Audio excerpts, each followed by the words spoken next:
Yan. Yan na yung coil leaf.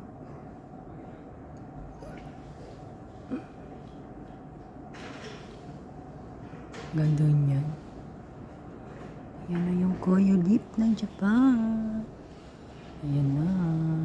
Ayan yung garden dito sa likod ng mansion. Tapos ito yung hallway niya. Diba?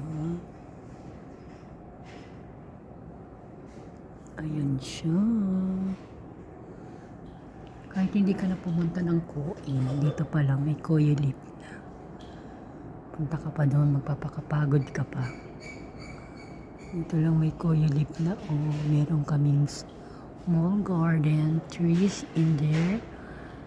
Sa likod ng mansion. Yan, properties pa rin yan. Ito na ang bahay. Dito yung kapitbahay. Tapos ito yung aming condo unit. Condo.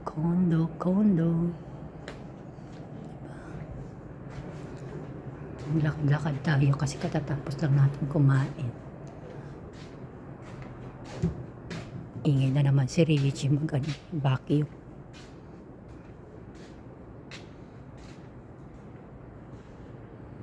Yan, may naglalakad. Ayan ang mga mansion. Ayan din yung coil leaf. Oh. Coil leaf. Ayan siya. Yan ang coil leaf. Naglilinis siguro doon. Naku, mawawala na yung mga hapa-hapa na yan.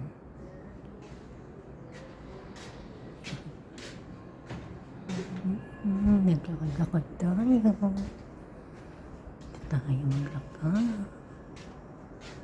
Ayan. Sana rose na lang nilagay nila dyan.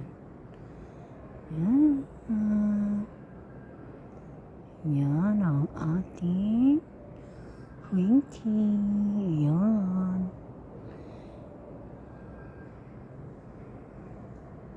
Diba ang tahimik?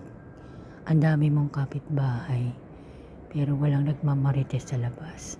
Lahat nasa loob. Diba? Ganyan ang mga attitude ng mga Hapon. Hindi mo alam kung mga na ginagawa sa loob ng bahay. Nag-jijir ba? Kasi di sila lumalabas eh. Lumalabas lang sila pag nagtatrabaho, pag mamamalengke. Yan mo naman, diba? Ang ka makakakita. Japan at saka ibang bansa lang yata walang mga tao sa labas ng bahay. Tingnan mo, walang nagmamarites. So, walang marisol. Diba? Ay, naka. Hindi pa tapos yung nagbabacuum. Piste, maingay yan pag nagdilim. Hindi pa rin tapos. Hindi ata. Tagal.